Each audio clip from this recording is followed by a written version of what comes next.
Hello student, my name is Sameem Alam. Students, आपको मालूम है कि 10th का एग्ज़ाम अब बहुत ही नज़दीक आ चुका है, तो साइंस की हम शॉर्ट में रिवीजन करेंगे। तो आज से मेरी ऑनलाइन क्लासेस स्टार्ट हो चुकी हैं, तो आप इस वीडियो को अंत तक बने रहें और अपने एग्ज़ाम की अच्छे से तैयारी करें। तो चलिए दोस्तों, हम पहले चैप्टर से हम स्टार्ट करते हैं। पहला चैप्टर जो हम लोग का है वो है chemical reaction and it's equation. तो हम पहले बात करेंगे केमिकल रिएक्शन होता क्या है। तो chemical reaction the process in which new substance with new properties are formed from one or more substance is known as chemical reaction। जब एक सब्सटेंस से नया सब्सटेंस बनती है, उसकी नए प्रॉपर्टीज, उसकी नए रूप रंग आते हैं, उसे हम क्या कहते हैं? केमिकल। उसी प्रोसेस को हम क्या कहते हैं? केमिकल रिएक्शन कहते हैं। ठीक है, जैसे कि एग्जांपल में देख सकते हैं, हाइड्रोजन प्लस ऑक्सीजन। हाइड्रोजन किस फॉर्म में होता है हमारा? हाइड्रोजन हमारा गैसियस फॉर्म में होता है, और ऑक्सीजन में क्या होता है? गैस फॉर्म में होती है। ये दोनों जब मिलते हैं तो हमारे क्या बनाते हैं? वाटर, H2O, जो हमारा लिक्विड फॉर्म में होती है। तो आप देख सकते हैं, जब दोनों का रिएक्शन हो रहा है, जो प्रोसेस हो रही है, जो रिएक्शन का प्रोसेस हो रहा है, वो क्या बना रहा है? हमारा वाटर बना रहा है, जो हमारा जो किस फॉर्म में है? हमारा लिक्विड के फॉर्म में है। तो हम इसी के बारे में आज पढ़ेंगे कि हमारा केमिकल रिएक्शन किसे कहते हैं। ये आप अच्छे से जान चुके हैं। द प्रोसेस इन विच, इस प्रोसेस में हमारे न्यू सब्सटेंस बनते हैं। आप देख सकते हैं यहाँ पे हाइड्रोजन और ऑक्सीजन मिला हुआ है, तो हमारा नया सब्सटेंस, ये भी गैस है और ये भी गैस है, और दोनों मिलकर हमारे क्या बना रहे हैं? Water. The process in which new substance, नया सब्सटेंस बन गया, आप देख सकते हैं, और न्यू प्रॉपर्टीज का फॉर्म, नई प्रॉपर्टीज बन चुकी है, तो इसे हम क्या बोलते हैं? Chemical reaction. इसी प्रोसेस हम क्या बोलते हैं? केमिकल रिएक्शन बोलते हैं। इक्वेशन मतलब इसको जिस फॉर्म में लिखते हैं, ये जो फॉर्म है, इसे हम क्या बोलते हैं? केमिकल इक्वेशन बोलते हैं। इसका इक्वेशन हो गया। तो आगे हम बात करेंगे कि टाइप्स ऑफ केमिकल रिएक्शन। चलिए स्टार्ट करते हैं। तो हम बात करते हैं केमिकल रिएक्शन का। तो केमिकल रिएक्शन हमारे दो पार्ट्स बहुत ही इंपॉर्टेंट होते हैं, जिनकी जानना हमारे लिए बहुत ही जरूरी होता है। पहला जो होता है हमारा रिएक्टेंट। क्या होता है? रिएक्टेंट। रिएक्टेंट होता क्या है? Basically the substance which take part in a chemical reaction। वो सब्सटेंस जो केमिकल रिएक्शन में जो अपना भाग लेते हैं, अपना पार्ट्स लेते हैं, उसे हम क्या कहते हैं? रिएक्टेंट कहते हैं। एक बार और समझते हैं इसको। The substance which take part in a chemical reaction, वो सब्सटेंस जो केमिकल रिएक्शन में अपना भाग लेते हैं, वो पार्ट्स लेते हैं, उसे हम क्या कहते हैं? रिएक्टेंट कहते हैं। रिएक्टेंट जैसे यहाँ पर एग्जांपल के तौर पर देख सकते हैं, जैसे कार्बन हो गया और ये ऑक्सीजन हो गया। कार्बन और ऑक्सीजन दोनों क्या कर रहे हैं? केमिकल रिएक्शन में भाग ले रहे हैं, अपना भाग ले रहे हैं, तो इसे हम, इन दोनों का हम क्या बोल सकते हैं? रिएक्टेंट। इसे हम क्या बोलेंगे? रिएक्टेंट बोलेंगे। तो अब क्लियर हो गया होगा। The substance which take part in a chemical reaction known as reactant. इसे हम क्या बोलते हैं? रिएक्टेंट बोलते हैं। अब इसका अगला पार्ट जो ये होता है, ये हमारा product. The substance which form in chemical reaction are called product. वो सब्सटेंस जो केमिकल रिएक्शन, दोनों रिएक्शन से मिलने के बाद जो एक नया सब्सटेंस बनती है, उसे हम क्या कहते हैं? प्रोडक्ट बोलते हैं। क्या बोलते हैं इसको? हम प्रोडक्ट बोलते हैं। The substance which form in chemical reaction, product हमारा। द सब्सटेंस व्हिच टेक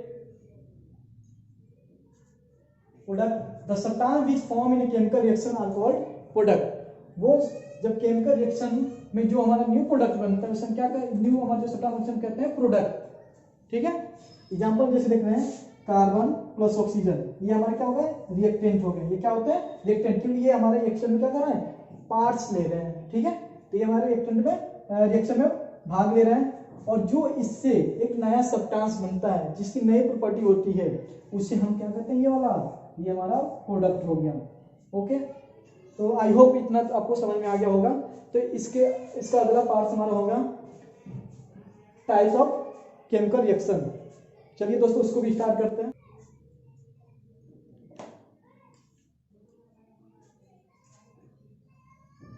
तो स्टूडेंट, अब टाइप्स ऑफ केमिकल रिएक्शन को हम पढ़ेंगे। टाइप्स ऑफ केमिकल रिएक्शन, कितने टाइप्स के हमारे केमिकल रिएक्शन होते हैं। There are 4 kinds of chemical reaction, कितने काइंड्स के, 4 प्रकार के हमारे केमिकल रिएक्शन होते हैं। फर्स्ट वन इज होता है कॉम्बिनेशन रिएक्शन। पहला क्या होता है, कॉम्बिनेशन रिएक्शन। जो सेकेंड होता है वो क्या होता है, डिस्प्लेसमेंट रिएक्शन। क्या होता है, डिस्प्लेसमेंट रिएक्शन। थर्ड जो होता है वो होता है हमारा डीकम्पोजिशन रिएक्शन। थर्ड कौन सा होता है, डीकम्पोजिशन रिएक्शन। और फोर्थ जो होता है हमारा होता है डबल डिस्प्लेसमेंट रिएक्शन। तो इन चारों parts type of chemical reaction को, चारों पार्ट्स को हम एक एक करके और इसके करके हम लोग इसको समझेंगे। तो जो पहला हमारा आता है वो होता है जो पहला हमारा होता है कॉम्बिनेशन रिएक्शन। पहला कौन सा होता है, कॉम्बिनेशन रिएक्शन। तो जैसे अब स्टूडेंट समझ गए होंगे, कॉम्बिनेशन मतलब किसी चीज का मिलना, है ना। इसी सबको रिएक्शन की सारी ये केमिकल रिएक्शन की सारी डिफिनेशन याद रही, कॉम्बिनेशन। चलिए इसको हम अच्छे से इसको डिफाइन करते हैं। The reaction in which 2 or more reactant combine to form a single product। इस रिएक्शन में, कॉम्बिनेशन रिएक्शन में, जब 2 या 2 से अधिक रिएक्टेंट कंबाइन होकर सिंगल प्रोडक्ट का फॉर्मेशन करते हैं, उसे हम क्या कहते हैं, कॉम्बिनेशन रिएक्शन कहते हैं। एक बार और हम समझते हैं कॉम्बिनेशन रिएक्शन। इस सेंटेंस से इस combination reaction, the reaction in which 2 or more reactant combine to form a single product is known as combination reaction। जब 2 या 2 से अधिक रिएक्टेंट मिलके एक नया प्रोडक्ट बनाते हैं उसे हम क्या कहते हैं, कॉम्बिनेशन। उस रिएक्शन को हम कॉम्बिनेशन रिएक्शन कहते हैं। जैसे एग्जांपल हम समझ सकते हैं बर्निंग ऑफ ऑयल। इसमें क्या है, कार्बन, एक रिएक्टेंट कौन सा हो गया, कार्बन हो गया। दूसरा हमारा रिएक्टेंट कौन सा हो गया, ऑक्सीजन। जब दोनों कंबाइन हो रहे हैं, देखिए यहाँ पे दोनों क्या हो रहा है, कंबाइन हो रहे हैं। जब कंबाइन होके जो न्यू प्रोडक्ट्स बना रहे हैं, सिंगल ही बन रहा है, देखिए यहाँ पे सिंगल ही है, ये सिंगल ही है ना। जो सिंगल प्रोडक्ट बन रहे हैं इसे हम क्या कहते हैं, कॉम्बिनेशन रिएक्शन। इस प्रोसेस को हम क्या कहते हैं, कॉम्बिनेशन रिएक्शन कहते हैं। तो आई होप आपको समझ में आ गया होगा। जो दूसरा हमारा टाइप ऑफ रिएक्शन है वो है डीकम्पोजिशन रिएक्शन। कौन सा है, डीकम्पोजिशन रिएक्शन। मतलब किस चीज का,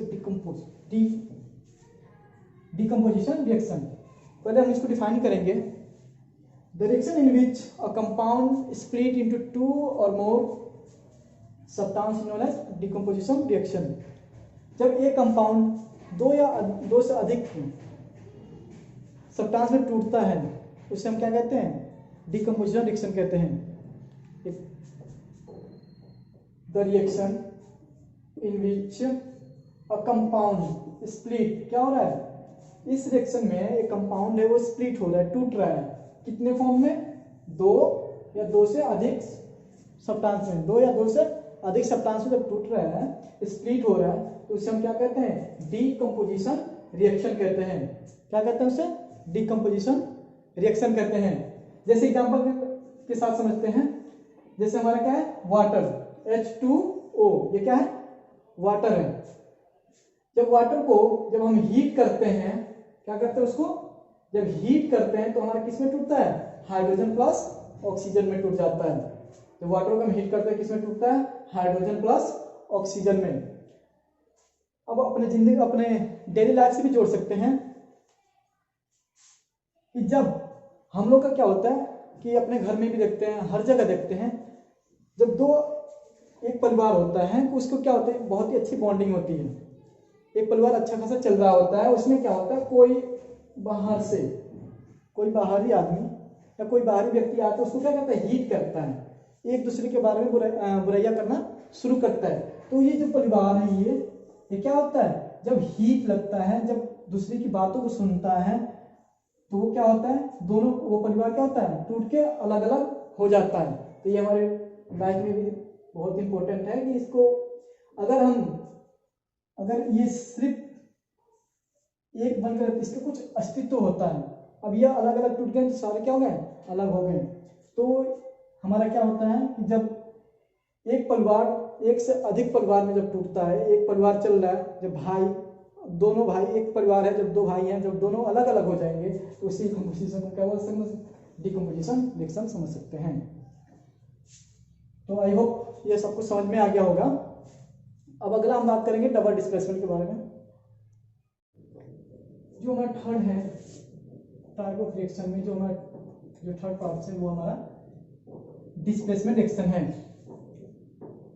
इसको पहले हम डिफाइन करते हैं। The reaction in which high reactive element, कौन सा, मोर रिएक्टिव या हाई रिएक्टिव एलिमेंट बोल सकते हैं। मोर reactive element displace a low reactive element. जब ज्यादा क्रियाशील पदार्थ कम क्रियाशील पदार्थ को उसके स्थान से अलग कर देती है, उसे हम क्या कहते हैं, डिस्प्लेसमेंट रिएक्शन कहते हैं। The reaction in which more reactive element displace a low reactive element is known as displacement reaction. जैसे एग्जांपल हम देख सकते हैं, जो आयरन है ये कॉपर सल्फेट है, इसको क्या करेगा, जो कॉपर है ये हमारा क्या होता है, लो रिएक्टिव एलिमेंट होता है। कौन सा होता है ये हमारा लो रिएक्टिव, इसके कंपैरिजन में क्या होता है, लो रिएक्टिव एलिमेंट होता है। तो जो आयरन होता है ये क्या करेगा, इनको डिस्प्लेस कर देगा। तो ये इसके साथ आके यहाँ मिल जाएगा, तो ये बनाएगा आयरन सल्फेट, और कॉपर क्या होगा, डिस्प्लेस होकर बाहर निकल जाएगा। ठीक है, जैसे कि हम एग्जांपल में समझ सकते हैं कि हम लोग जब स्कूल में जाते हैं तो क्या होता है कि हम लोग सीट पे बैठे होते हैं, तो जो हमसे अगर कोई ताकतवर या कोई हमसे अगर ताकतवर आ जाए तो हम लोग वहां से क्या करते हैं, वहां से वो हम लोग उठाकर फेंक देते हैं, वहां से हम लोग निकल जाते हैं और वो आके उस स्थान पे बैठ जाता है और हम लोग वहां से दूसरी जगह पे चले जाते हैं। तो ये हमारा क्या हो गया, ये हमारा ये डिस्प्लेसमेंट का क्या हो गया, एग्जाम्पल हो गया। एक बार और समझ सकते हैं, the reaction in which more reactive element. आज देखिए कोई भी जो ज्यादा, जिसके पास ज्यादा पावर है वो क्या करता है, अपने से कमजोर को दबाते जा रहा है, मतलब उसको अपनी जगह से, उसकी जगह से हटाते जा रहा है। आप कहीं भी देख सकते हैं, अगर एग्जांपल दे अगर रोड का, तो अगर कोई साइकिल चल रहा है तो उसको कौन सा दाब रहा है, बाइक वाला उसको दाब रहा है। अगर बाइक वाला चल रहा है तो उसको कौन सा, कार वाला उसको दाब रहा है, कार वाला चल रहा है उसको ट्रक वाला दाब रहा है। तो ऐसे जिसके पास जितना पावर होता है, जितना उसको जो जितना रिएक्टिव होता है, हाई रिएक्टिव या जितना जिसके पास जितना पावर होता है, वो क्या कर रहा है, अपने से लो रिएक्टिव को दबाते जा रहा है। तो आज हमारे डेली लाइफ में भी बहुत सारी चीजें इस एग्जांपल में है, तो आप इसे समझ सकते हैं कि जो इस रिएक्शन क्या होता है कि जो ज्यादा क्रियाशील पदार्थ होता है वो कम क्रियाशील पदार्थ को क्या करता है, अलग कर देता है। उसे हम क्या कहते हैं, डिस्प्लेसमेंट रिएक्शन कहते हैं। अब एग्जांपल तौर पर आराम से इसको समझ सकते हैं।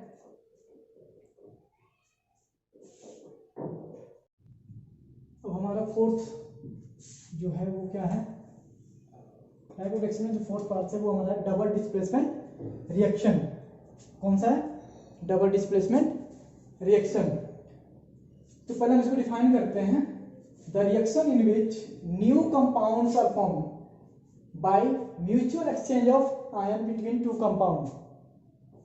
ये इसमें क्या होता है कि जब दो कंपाउंड्स बनते हैं, किससे, आप म्यूचुअल एक्सचेंज ऑफ आयन, दो कंपाउंड्स के बीच में म्यूचुअली आपस में ही जब आयन का एक्सचेंजेस होते हैं, अदला बदला होता है, तो सब वो जो न्यू प्रोडक्ट बनाता है वो हमारा क्या होता है, डबल डिस्प्लेसमेंट रिएक्शन होता है। जैसे एग्जांपल में हम एक बार और डिफाइन करेंगे, the reaction in which new compounds are form by mutually exchanges. ये क्या होता है, आपस में दो कंपाउंड्स होते हैं, उनकी जो आयंस होती है वो आपस में क्या करती हैं, एक्सचेंज होती हैं। उससे जो हमारा न्यू प्रोडक्ट बनता है वो हमारा क्या होता है, डबल डिस्प्लेसमेंट कहलाता है। जैसे आप यहाँ एग्जांपल के तौर पर समझ सकते हैं, सोडियम सल्फेट है Na2SO4, बेरियम क्लोराइड है, ये दोनों क्या है, दो कंपाउंड है, पहला कंपाउंड ये, दूसरा कंपाउंड ये। जब दोनों के आयंस क्या होंगे, आपस में एक्सचेंज होंगे, क्या होंगे, म्यूचुअली एक्सचेंज होंगे, आपस में इनके कंपाउंड क्या होंगे, एक्सचेंज होंगे। जैसे देख सकते हैं यहाँ पे प्लस माइनस। अब ये जो प्लस है किसके साथ जाएगा, इस माइनस के साथ, और ये जो प्लस है ये इस माइनस के साथ। तो ये क्या बनाएगा हमारा, बेरियम सल्फेट। ये आपस में आयंस का, ये जो होता है ना प्लस माइनस, इसको हम क्या बोलते हैं, आयंस बोलते हैं। अब फोर्थ जो है वो क्या है, रिएक्शन में जो फोर्थ पार्ट है वो हमारा डबल डिस्प्लेसमेंट रिएक्शन। कौन सा है? Double displacement reaction. तो पहले हम इसको डिफाइन करते हैं। The reaction in which new compounds are form by mutual exchange of ion between two compound. ये इसमें क्या होता है कि जब दो कंपाउंड्स बनते हैं, किससे? आप म्यूचुअल एक्सचेंज ऑफ आयन, दो कंपाउंड्स के बीच में म्यूचुअली आपस में ही जब आयन का एक्सचेंजेस होते हैं, अदला बदला होता है, तो सब वो जो न्यू प्रोडक्ट बनाता है वो हमारा क्या होता है? डबल डिस्प्लेसमेंट रिएक्शन होता है। जैसे एग्जांपल हम एक बार और डिफाइन करेंगे। The reaction in which new compounds are form by mutually exchanges. ये क्या होता है? आपस में दो कंपाउंड्स होते हैं, उनकी जो आयंस होते हैं वो आपस में क्या करती हैं? एक्सचेंज होती हैं। उससे जो हमारा न्यू प्रोडक्ट बनता है वो हमारा क्या होता है? डबल डिस्प्लेसमेंट कहलाता है। जैसे आप यहाँ एग्जांपल के तौर पर समझ सकते हैं। सोडियम सल्फेट है, Na2SO4, बेरियम क्लोराइड है। ये दोनों क्या है? दो कंपाउंड है। पहला कंपाउंड ये, दूसरा कंपाउंड ये। जब दोनों के आयंस क्या होंगे? आपस में एक्सचेंज होंगे। क्या होंगे? म्यूचुअली एक्सचेंज होंगे। आपस में इनके कंपाउंड क्या होंगे? एक्सचेंज होंगे। जैसे देख सकते हैं यहाँ पे प्लस माइनस प्लस माइनस। अब ये जो प्लस है किसके साथ जाएगा? इस माइनस के साथ। और ये जो प्लस है ये इस माइनस के साथ। तो ये क्या बनाएगा हमारा? Barium sulphate. ये आपस में आयंस का, ये जो होता है ना प्लस माइनस, इसको हम क्या बोलते हैं? आयंस बोलते हैं। आई होप स्टूडेंट आपको ये सारी चीजें समझ में आ गई होगी। और ऐसे वीडियो आपके इस चैनल पे मिलते रहेंगे। तो आप स्टूडेंट आपसे बस इतना ही रिक्वेस्ट है कि आप इस चैनल को सब्सक्राइब कर लें और लाइक करें और इसको शेयर कर लें अपने दोस्तों के साथ, क्योंकि इस टाइप अभी हम लोग के जितने ऐसे डेली वीडियो आते रहेंगे, आपके मैथ और साइंस के सारी सिलेबस कवर कर दी जाएगी। इसके बाद से जो आपकी सैम्पल पेपर है वो भी हम फर्स्ट मार्च से हम क्या करेंगे? उसको भी हम सॉल्व करना शुरू कर देंगे। उसको भी सॉल्व कराएंगे मैथ और साइंस की। तो आप इस चैनल पे बने रहें, इस चैनल को सब्सक्राइब कर लें। और so much for watching my videos.